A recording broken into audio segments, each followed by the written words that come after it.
Hey everyone, welcome back to the channel. So class 12th के term 2 ज़्यादा दूर नहीं है हमसे एंड इस चैनल पे केमिस्ट्री की ज़्यादा वीडियोस है नहीं, तो मैंने सोचा क्यों ना d and f block elements जो एक छोटा सा चैप्टर है उसको मैं पोस्ट करूं। अगर ये वीडियो बहुत ज़्यादा लंबी हो जाएगी तो मैं इस चैप्टर को पार्ट्स में पोस्ट करूंगी। और मैं ये बात बताना चाहूंगी, अगर किसी ने अभी तक D and F block elements एक बार भी नहीं पढ़ा है तो ये वीडियो आपके लिए बहुत हेल्पफुल होने वाली है। और मैं केमिस्ट्री में जितना भी कुछ पढ़ाऊंगी, हो सकता है मैं टर्म 2 का सारा सिलेबस पढ़ाऊँ अगर मुझे अच्छा रिस्पॉन्स मिलता है आप लोगों का तो। सो मैं जितना भी सिखाऊंगी आई एम डैम श्योर आपको उससे बहुत ज़्यादा बेनिफिट मिलने वाला है। और अगर आप कोई ऐसे स्टूडेंट हैं जो 95% स्कोर करके उस उतने मार्क्स में बहुत ज़्यादा खुश हैं तो उनके लिए तो ये बेस्ट वीडियो होगा। बट अगर आप 95% से भी ज़्यादा स्कोर करना चाहते हैं तो आपको एनसीईआरटी की एक रीडिंग खुद भी लेनी होगी, वरना मैं जितना पढ़ाऊंगी अगर आपको 95% मार्क्स चाहिए तो उतना काफ़ी है। I think more than enough है। So let's start. D N A block, अगर आपने पीरियोडिक टेबल कभी देखा हो तो वो कुछ ऐसा दिखता है,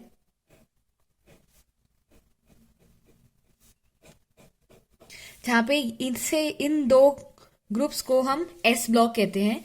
यहाँ पे 6 ग्रुप्स होते हैं जिन्हें हम पी ब्लॉक कहते हैं, और इनके बीच में जो 10 ग्रुप्स होते हैं उन्हें हम कहते हैं डी ब्लॉक एलिमेंट्स।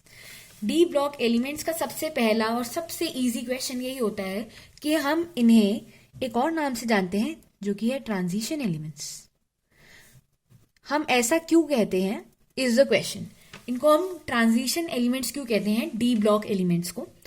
तो एक तो केमिस्ट्री में जो लिखने वाला पार्ट है ना वो बहुत ही क्रिस्प होना चाहिए। एक लाइन वाले आंसर्स होते हैं केमिस्ट्री में, और थ्योरी पेपर है तो आपको पता है, और टाइम भी ठीक ठाक है, पर क्रिस्प लिखो तो केमिस्ट्री के टीचर्स उसे प्रेफर करते हैं। तो इसका आंसर ये हो जाएगा कि डी ब्लॉक एलिमेंट्स को हम ट्रांजिशन एलिमेंट्स क्यों कहते हैं।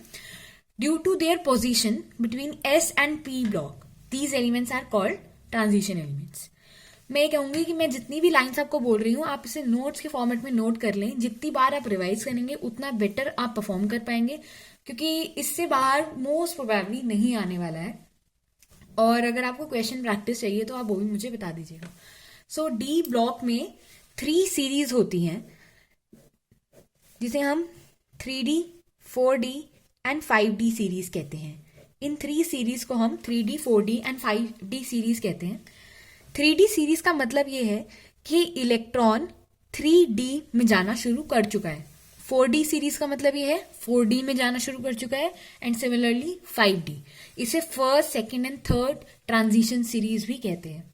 सो जो फर्स्ट 3D सीरीज है, वैसे तो आपको पूरा पीरियोडिक टेबल ही याद होना चाहिए, जिसका मेरे पास एक इजी मेथड भी है जो मैं आगे आने वाली वीडियोस में आपको सिखाऊंगी। बट 3D सीरीज याद करना बहुत ज़्यादा इंपॉर्टेंट है। जब मैं ये पढ़ रही थी तो मुझे याद है कि मैंने अपनी 11th क्लास में ही जब पीरियोडिक टेबल पढ़ा था तो मैंने 3D सीरीज याद कर ली थी एक बहुत ही इजी निमोनिक से, जिसकी वजह से 12th में मुझे ऑलरेडी याद थी। सो वो भी मैं आपको सिखाने वाली हूँ निमोनिक। ये स्कैंडियम से लेके जिंक तक होती है सीरीज। ओके, इलेक्ट्रॉनिक कॉन्फ़िगरेशन अगर मैं बताऊं डी ब्लॉक की, if I talk about electronic configuration of d block elements, तो लास्ट इलेक्ट्रॉन कहाँ जाएगा? डी सबशेल में, तभी तो डी ब्लॉक एलिमेंट बोला है। पी ब्लॉक एलिमेंट में लास्ट इलेक्ट्रॉन पी सबशेल में जाता है। P1, P2, P3, P4, P5, P6, आगे कोई भी शेल नंबर आ सकता है। एस में लास्ट इलेक्ट्रॉन एस सबशेल में जाता है, एस ब्लॉक में। तो डी ब्लॉक के एलिमेंट्स में लास्ट इलेक्ट्रॉन डी सबशेल में जाएगा। डी सबशेल एक पेनल्टीमेट शेल का पार्ट होगा। अब ये पेनल्टीमेट शेल क्या भला है भैया?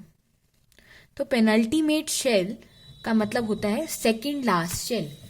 तो जो भी इलेक्ट्रॉन डी सबशेल में जाने वाला है वो अपने सेकेंड लास्ट शेल में जा रहा है, यानी N-1 सबशेल में जा रहा है। अभी जब हम इलेक्ट्रॉनिक कॉन्फ़िगरेशन लिखेंगे आपको और ज्यादा क्लियर हो जाएगा।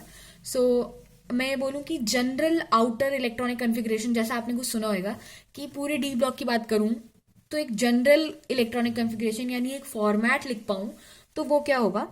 NS022, यानी N number of S subshell में 0 से 2 इलेक्ट्रॉन हो सकते हैं, और N-1 डी सबशेल में। N-1 डी मतलब डी हमेशा पेनल्टीमेट शेल है डी ब्लॉक में। 1 से 10 हो सकते हैं। इसको भी आपको याद करने की जरूरत नहीं है, जो मैं बताऊंगी उसके बाद। आई थिंक आपने काफी जगह सुन भी रखा होगा। पहले हम लिख लेते हैं सीरीज। तो इसे मैंने ऐसे याद किया है, सक टीवी कर्मन फी कोनी क्यूजन। इसे आप 2-3 बार बोलेंगे ऐसे निमोनिक्स को, तो आपको ये बहुत आसानी से याद हो जाएगी, बिकॉज एक सिंपल सी लाइन है ये, सक्टी वी कर्मन फिकोनी क्यूजन। मैं बिल्कुल भी ऐसे निमोनिक बनाना पसंद नहीं करती जिसमें कोई रिलेशन ही ना हो उस शब्द से, ताकि कंफ्यूज हो। तो ऐसा मुझे कुछ भी पसंद नहीं है, इसलिए आपको इजी सी निमोनिक्स ही मिलने वाली है जो आपको याद हो जाएगी, क्योंकि मुझे भी जल्दी चीजें याद नहीं होती थी। अगर मुझे ये निमोनिक्स से याद हो गया तो किसी बच्चे को हो सकता है। यहाँ पे टी टाइटेनियम के लिए है, ये वेनेडियम के लिए है, ये क्रोमियम है, ये मैंगनीज है, ये आयरन, कोबाल्ट, निकल, copper, zinc and this is cadmium. Fine. So atomic number ये 21 से 30 तक है। So this is 22, this is 23 and so on. अब यहाँ पे मैं 21, 22, 23 इसलिए लिख रही हूँ क्योंकि इसका कोई मीनिंग है इलेक्ट्रॉनिक कन्फिग्रेशन में। हमें बस एक चीज याद रखनी है, NS एंड N-1D। ठीक है, तो हमें ये पता है कि ये फर्स्ट वाली सीरीज है, यानी ये 3D सीरीज है। 3D आ रहा है, N-1 3 हो गया, तो N क्या होगा? 4। तो इलेक्ट्रॉनिक कॉन्फ़िगरेशन की बात करूं, ये आउटर इलेक्ट्रॉनिक कॉन्फ़िगरेशन है, मोस्ट इंपॉर्टेंट थिंग। ये बाहर वाली लास्ट शेल की कॉन्फ़िगरेशन है, उससे बाकी आगे जो कॉन्फ़िगरेशन होती है उससे इसका कोई लेना देना नहीं। ये लास्ट शेल की कॉन्फ़िगरेशन है जो आपको वैलेंसी वगैरह बताती है, वो वाले शेल की कॉन्फ़िगरेशन। सो 21 है, तो हमें 4s और 3 लिखना है।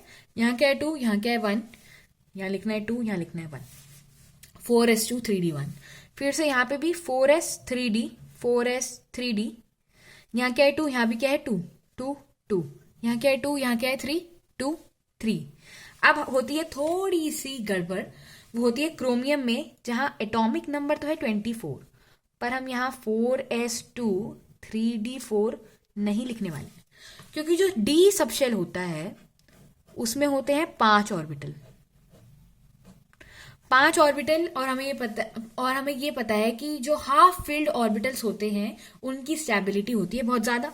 अब यहाँ 4s2 3d4 है, ये ऑर्बिटल तब स्टेबल होंगी जब ये हाफ फिल्ड होंगी। तो अगर मैं यहाँ 4s1 3d5 कर दूं तो ये बहुत ज्यादा स्टेबल हो जाएगा। इसलिए क्रोमियम की कॉन्फ़िगरेशन को हम 4s2 3d4 ना रख के 4s1 3d5 रखते हैं। और रीजन क्या है इसका? Half filled orbitals are more stable. फिर आ जाते हैं मैंगनीज पे, जो है 25। ये तो सिंपल है, 4s2 3d5। सिमिलरली आयरन में बात करूं तो 26, 4s2 3d6। कोबाल्ट में भी यही है, निकल में भी यही है। पर कॉपर में क्या है? 29 होगा ना, 4s2 3d9 तो होगा नहीं। 3d9 अगर मैं रखूं तो एक जो सबशेल है वो सिंगली ऑक्यूपाइड रह जाती है, बट फुल्ली फिल्ड ऑर्बिटल तो और भी ज्यादा स्टेबल होती है। तो हम क्या करते हैं 29 में 4s2 3d9 की जगह 4s1 3d10 कर देते हैं, उसको एक इसको दे देते हैं, ये हो जाता है फुल्ली फिल्ड, यानी बहुत ज्यादा स्टेबल हो जाती है इसकी ऑर्बिटल। और जिंक में ऐसा नहीं है 4s3 3d0, ऐसा कुछ नहीं है जिंक में। जिंक में है 4s2 3d10, इसमें ये भी कंप्लीट हो जाता है और ये भी कंप्लीट हो जाता है, तो जिंक काफी स्टेबल हो गया। अच्छा, अब एक पॉइंट आता है कि हम ट्रांजिशन एलिमेंट कहते किस चीज को है? क्या होता है ट्रांजिशन एलिमेंट? हम डी ब्लॉक को ट्रांजिशन एलिमेंट्स, डी ब्लॉक के एलिमेंट्स को इसलिए कहते हैं क्योंकि वो एस और पी के बीच में है। पर उसके बाद भी ट्रांजिशन एलिमेंट्स को एक एसेंशियल कंडीशन है जो फुलफिल करनी पड़ती है ताकि वो ट्रांजिशन एलिमेंट कहलाए जाए। ये नहीं है कि सब डी ब्लॉक के एलिमेंट्स ट्रांजिशन एलिमेंट्स नहीं होते हैं। एक पर्टिकुलर कंडीशन है, अगर उसे फुलफिल करेगा वो एलिमेंट तभी वो ट्रांजिशन एलिमेंट कहलाएगा। वो कंडीशन क्या है? A transition element must have incompletely filled d subshell either in the ground state or in one of its oxidation state. अगर ये लाइन नहीं सुनी तो प्लीज बैक करके रिपीट करके सुन लो, because very very important statement और बहुत ही क्रिस्प और क्लियर होगा अगर ये चैप्टर आप एनसीईआरटी से उठा के देखो। मतलब मुझे याद है, मैं तो अपने बोर्ड के पेपर से पहले, जब मैंने एक रात पहले इस चैप्टर को उठाया था, आई वॉज लिटरली क्राइंग, क्योंकि एनसीईआरटी में इतना टफ बना रखा है सिंपल से चैप्टर को। Anyways, I am going to simplify it for you and I recommend you कि अगर बहुत ज्यादा कॉन्सेप्ट बिल्डिंग का या फिर एक एक चीज ना छोड़ने का शौक नहीं है तो प्लीज इसमें से ही पढ़ लो, और अगर शौक है उधर से तो पढ़ सकते हो आप, but that would be difficult for you. So transition element वो होता है जिसका इनकम्प्लीटली फिल्ड डी सबशेल होना चाहिए किसी भी ऑक्सीडेशन स्टेट में. जैसे क्वेश्चन आता है, प्रूफ करो कॉपर जो है वो एक ट्रांजिशन एलिमेंट है. अभी हमने पढ़ा 3D सीरीज का पार्ट है, यानी डी ब्लॉक में है, तो ट्रांजिशन एलिमेंट है या नहीं ये हमें प्रूफ करना है. तो कॉपर की दो ऑक्सीडेशन स्टेट होती है, Cu+1 एंड Cu+2. अब इसमें से क्यूपरस कौन सी है और क्यूप्रिक कौन सी है, ये आता है क्वेश्चन. तो हमेशा ये याद रखना कि क्यूप्रिक स्पेलिंग में देख लो, IC इसमें आता है ना, IC इंक्रीज में भी आता है. तो जो ज्यादा वाली होगी वो क्यूप्रिक होगी और जो कम वाली होगी वो क्यूपरस होगी.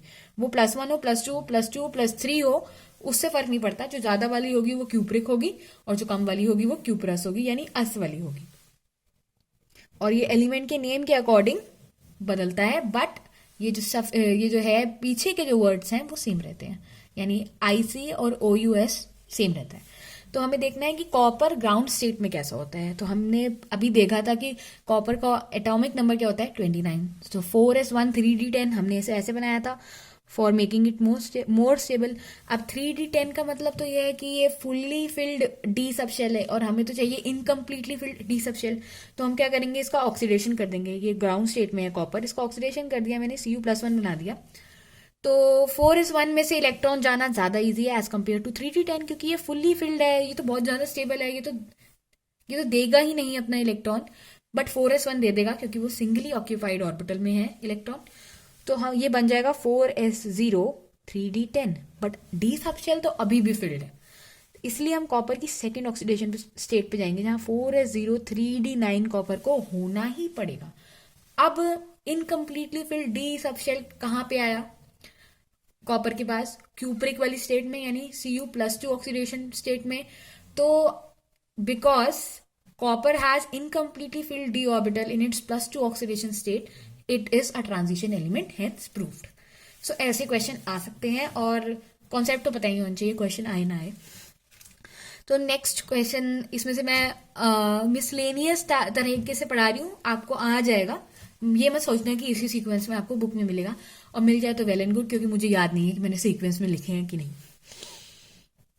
सो CuSO4 में हमें पता है कॉपर कौन सा है, +2 ऑक्सीडेशन स्टेट वाला है, क्योंकि SO4 की -2 है. सो क्वेश्चन ये आता है कि Cu+1 या फिर Cu+2 कौन है ज्यादा स्टेबल इन एक्वस मीडियम. ये इंफॉर्मेशन अलग थी, ये क्वेश्चन अलग है. Cu+1 और Cu+2 एक्वस मीडियम में, दोनों में से कौन ज्यादा स्टेबल है. Aqueous medium to be highlighted, which is more stable is the question. So aqueous medium में अगर मैं स्टेबिलिटी की बात करूं तो हम एक चीज को कंसिडर करते हैं जिसे हम कहते हैं hydration enthalpy. The term is known as hydration enthalpy, और ये सुनी जरूर होगी आपने 12th में. और हाइड्रेशन इंथैल्पी का कॉन्सेप्ट ये है कि साइज जितना छोटा, हाइड्रेशन एनर्जी उतनी ज्यादा. So size is inversely proportional to hydration enthalpy is the concept, या फिर hydration enthalpy is inversely proportional to size, दोनों कह सकते हैं. सो Cu+1 का साइज ज्यादा होगा या Cu+2 का. Cu+2 में 2 इलेक्ट्रॉन की कमी है, तो Cu+2 का साइज कम होगा. साइज कम यानी वो ज्यादा स्टेबल होगा एक्वस मीडियम में. अच्छा, ये स्टेबिलिटी इसलिए हो जाती है क्योंकि उसकी मोबिलिटी कम हो जाती है, क्योंकि Cu+2 छोटा सा है, ये है Cu+2 छोटा सा. तो जो वाटर के मॉलिक्यूल्स है आराम से इसको घेर लेंगे और इसको घूमने नहीं देंगे, तो ये ज्यादा स्टेबल हो जाएगा. वेयर Cu+1 जो है वो थोड़ा बड़ा होगा, वाटर के मॉलिक्यूल्स उसे घेर नहीं पाएंगे, सो वो थोड़ा कम स्टेबल होगा. सो अब हम आ जाते हैं नेक्स्ट टॉपिक पे. आई होप आपको ये समझ आ गया होगा, and let me remind you, please keep making notes. अब हम आ जाते हैं ट्रांजिशन एलिमेंट की एक प्रॉपर्टी पे, जिसके थ्रू हम उनको पढ़ने वाले हैं कि ट्रांजिशन एलिमेंट्स की क्या होती है, ऑक्सीडेशन स्टेट्स होती हैं. They have variable oxidation state. इस बात के लिए ट्रांजिशन एलिमेंट्स फेमस होते हैं कि उनकी वेरिएबल ऑक्सीडेशन स्टेट होती है. यानी मतलब जैसे कॉपर को हमने देखा तो Cu+1 से काम नहीं चला, Cu+2 भी आया पिक्चर में. तो ऐसे ही ऑक्सीडेशन स्टेट्स वेरिएबल होती हैं, +1 +2 +3. इसलिए उन्हें हम ये ट्रांजिशन एलिमेंट की एक प्रॉपर्टी कहते हैं. हम transition element show variable oxidation state. Example में हम देख सकते हैं आयरन है Fe+2, Fe+3, और कॉपर की तो अभी हमने देखी +1 +2 एंड तो अगर मैं ये बताऊं कि Fe+2 की कॉन्फ़िगरेशन क्या है और Fe+3 की, तो क्या आप निकाल पाएंगे? लेट मी चेक जो मैंने सिखाया वो आपको आया या नहीं। सो Fe+2 एंड Fe+3 क्या आप कर सकते हैं? सबसे पहले तो Fe का एटॉमिक नंबर क्या है? क्वेश्चन में कॉम्पिटिटिव एग्जाम में तो दे देते हैं कभी कभी, बट मैं यही रिकमेंड करूंगी आप वो शक्ति विकर्मन फीकोनिक्यूजन याद कर लें प्लीज, आपके लिए अच्छा ही होगा। सो 26 नंबर पे आ रहा था आयरन, 4s2 3d6 बन जाता है आयरन। Fe+2 में क्या होएगा? 4s0 3d6, 4s0 3d6 and Fe+3 में क्या हो जाएगा? 4s0 3d5, क्योंकि इसमें +3 ऑक्सीडेशन स्टेट आ रही है, यानी 3 इलेक्ट्रॉन ने बाहर जाना। अब सवाल ये आता है कि ट्रांजिशन एलिमेंट्स की वेरिएबल ऑक्सीडेशन स्टेट होती क्यों है? ऐसी क्या खास बात होती है इन ट्रांजिशन एलिमेंट्स में? सो रीजन इसका ये है कि बहुत ही लेस एनर्जी गैप होता है 4s और 3d सबशेल में, यानी n शेल एंड n-1 जो पेनल्टीमेट शेल होता है, इनकी जो एनर्जीज होती हैं, इनकी जो बीच की एनर्जी गैप होता है वो बहुत लेस होता है, बहुत लेस एनर्जी गैप होता है। इसलिए 4s में से भी इलेक्ट्रॉन चला जाता है, उसके बाद 3d में से भी चला जाता है, जिसकी वजह से वेरिएबल ऑक्सीडेशन स्टेट्स आती हैं।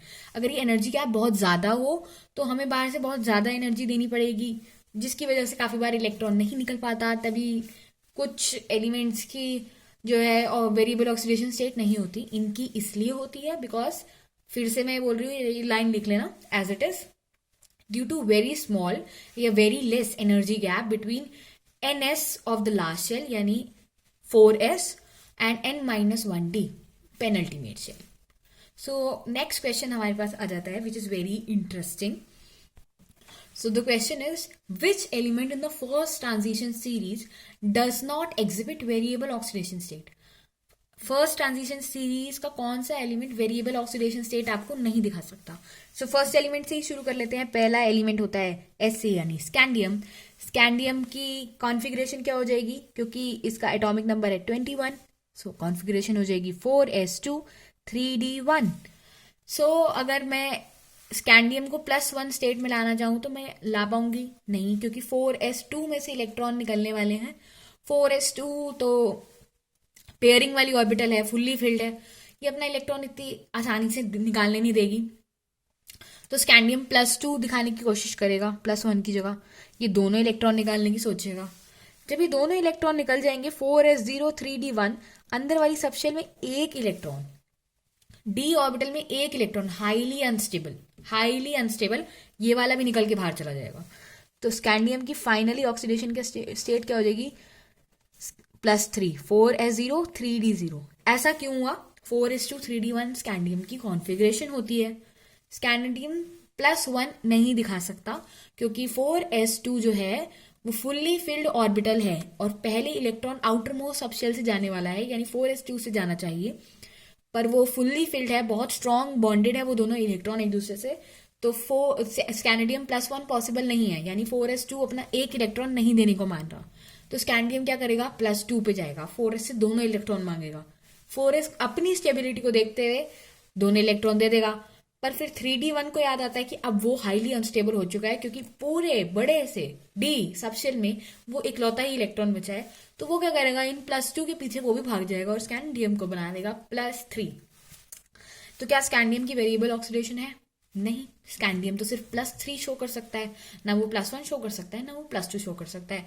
+1 उसे 4s2 नहीं शो करने दे रहा, +2 उसे 3d1 नहीं शो करने दे रहा, वो सिर्फ स्कैंडियम +3 शो कर सकता है, विच मीन्स कि variable oxidation state is absent in scandium. ये तो बात हो गई कि स्कैंडियम वेरिएबल ऑक्सीडेशन स्टेट नहीं दिखाता है, यानी वो ट्रांजिशन एलिमेंट्स का वो वाली जो कंडीशन है वो फुलफिल नहीं कर पा रहा। पर क्या ऐसे और भी एलिमेंट्स है फर्स्ट ट्रांजिशन या सेकंड या थर्ड ट्रांजिशन सीरीज में? जी हाँ है। तो हम आ जाते हैं जिंक पे, जो अभी हमने लास्ट में देखा था, जिसका एटॉमिक नंबर होता है 30, 4s2 3d10। सो 4s2 3d10 इसकी हो गई कॉन्फ़िगरेशन। अब जिंक क्या करेंगे हम? +1 में जा सकते हैं जिंक? नहीं, 4s2 अपने दोनों इलेक्ट्रॉन में से एक तो देने नहीं माना, दोनों देने को मान सकता है। तो जिंक क्या करेगा? +2 में चला जाएगा, 4s0 3d10 बन जाएगा। 3d10 वेरी वेरी स्टेबल, एक भी इलेक्ट्रॉन इसमें से निकल के नहीं जाने वाला है। तो जिंक की क्या हो गई, +2 ऑक्सीडेशन स्टेट, एक ही ऑक्सीडेशन स्टेट हो गई, वेरिएबल भी नहीं है। और इस ऑक्सीडेशन स्टेट में जो डी सबशेल है वो भी कंप्लीटली फिल्ड है, जबकि ट्रांजिशन एलिमेंट होने की ये प्रॉपर्टी थी कि उस एलिमेंट के पास किसी भी ऑक्सीडेशन स्टेट में इनकम्प्लीटली फिल्ड डी सबशेल होना चाहिए। Incompletely filled d subshell scandium ने तो दिखाया, पर जिंक ने दिखाया नहीं। यानी zinc is not regarded as a transition element, though zinc is a part of d block. Zinc d block में आता है, फर्स्ट ट्रांजिशन सीरीज का भी मेंबर है, बट क्या ये ट्रांजिशन एलिमेंट है? नहीं, क्योंकि ये ऑक्सीडेशन स्टेट्स में एम्प्टी या इनकम्प्लीटली फिल्ड डी सबशेल नहीं दिखा पाता। स्कैंडियम में वो प्रॉपर्टी तो है, तो हम स्कैंडियम को मानते हैं एक ऐसा ट्रांजिशन एलिमेंट जो वेरिएबल ऑक्सीडेशन स्टेट नहीं दिखाता, जबकि जिंक को हम ट्रांजिशन एलिमेंट मानते ही नहीं है। और इसका रीजन क्या लिखेंगे हम, due to completely filled d orbital. इसकी डी ऑर्बिटल कंप्लीटली फिल्ड है और बहुत तगड़ी है, तो इसको छेड़ना मुश्किल ही नहीं नामुमकिन है। सो ऐसे ही सेकंड एंड थर्ड सीरीज में भी दो एलिमेंट है, इनको साथ में ही लिखा जाता है ZnCd Hg। Hg मरकरी होता है, ये सेकंड ट्रांजिशन का होता है, ये थर्ड ट्रांजिशन का और ये फर्स्ट का। इन तीनों का ही जो डी सबशेल है वो कंप्लीटली फिल्ड होता है, D10 होता है, ये 3D10, ये 4D10, ये 5D10। तो ये अगर इनसे रिलेटेड कोई भी क्वेश्चन आए, बच्चे क्या करते हैं, बहुत सारे क्वेश्चन करते हैं जिसमें जिंक कैडमियम मरकरी के क्वेश्चन आते हैं, बट मेरी एडवाइस होगी जिंक कैडमियम मरकरी का कोई भी क्वेश्चन आए तो उसका आंसर यही होगा, due to completely filled d subshell. उसका आंसर यही होने वाला है, due to completely filled d subshell. Theory वाला पेपर है, ये बात आपको याद जरूर रखनी है। सो वीडियो हो चुकी है थोड़ी सी लंबी, इसलिए I will explain the rest of the chapter in the subsequent parts. So तब तक के लिए please like, share, subscribe, and आपके रिव्यू से ही मुझे पता चलेगा कि मुझे आगे कितना पढ़ाना है। So it depends upon you. Thank you for watching.